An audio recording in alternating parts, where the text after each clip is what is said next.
Hello सांग मैंने तो मुझे दुकान खोली सारे आज बहुत गुड़ाए माल बाहर को बाहर कारण भितर सब माल जगह धरुनी से सब माल को बाहर करा पड़ुची।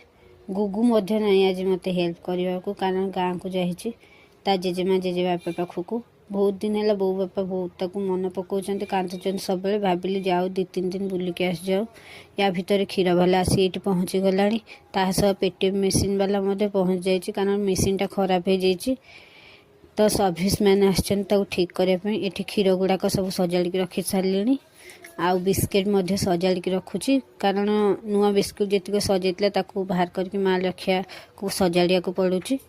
तो ये बही खाता बही खाता ठाकटा भी मूषा खाली काटी दूसरी सबुदिन मु 3-4 दिन है भावुची सजाड़ी तो बही खाता सजाइला तो सजा आज फाइनाली सजाड़ी तो ये बही खाता सजाड़ा चलती गोटे गोटे लोक आसांगे भी चलती मजामस्ती।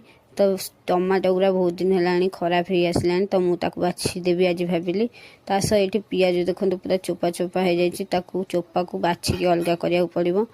तो ये पियाज को बाछुची सह गोटे गोटे लोक आसूँ तो से कम सरनी ये आसिक पहुँची गले 100 साबुन वाला माल गणिक रखा पड़ुची कारण साबुन फाबुन सब सजाइला से माल रखा सरनी आउ जड़े आसिक पहुँची गले माल रिसीव करा पड़ुची कारण सब सर्फ फर्फ माल रिसीव करा पड़ो गणिकिना। तो ये फाइनाली पियाज बाछी सारे देखुं केते चोपा तो ये थका एत लगे टे बसीगली आउ ये गुगु कथा मन पड़े कारण जन्मरू गोटे दिन से मोठू अलग रहीनी आज जेहेतु नाई मत खाली ता कथा मन पड़े आड़े कम एत बिजी करदे जमी मन ही न पड़े मोर। तो ये सफल बाहर सब आस जाता साइज कर रखीदेली।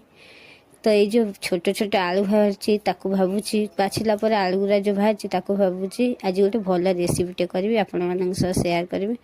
तो ये दुकान झाड़ू पोछा कर कारण डस्ट एत हो से पूरा धूली धूली लगुच काछ फाछ चारिआडे धूली एत उड़ूची सबको भलरे पोछा पड़ुची।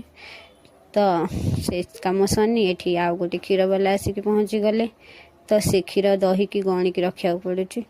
तो बहुत दिन है गुड़ाक रहीकि अलिया होता तो आज बिक्री करदेली ये बिक्री कली एति ही आज ब्लॉग रोचे। नमस्कार सरला क्षीर वाला देखो गोटे लिकेज क्षीर दे देची मो काम आहरी बढ़ीगला पुणी पोछिकी सफा कर दिन भरी आज चलती कम। तो ये दुकान खोलिकी पानी चारिआडे पकईदेली सफा सुतरा सब हो गला। तो आज ब्लॉग टी एतिक रोचे। नमस्कार धन्यवाद।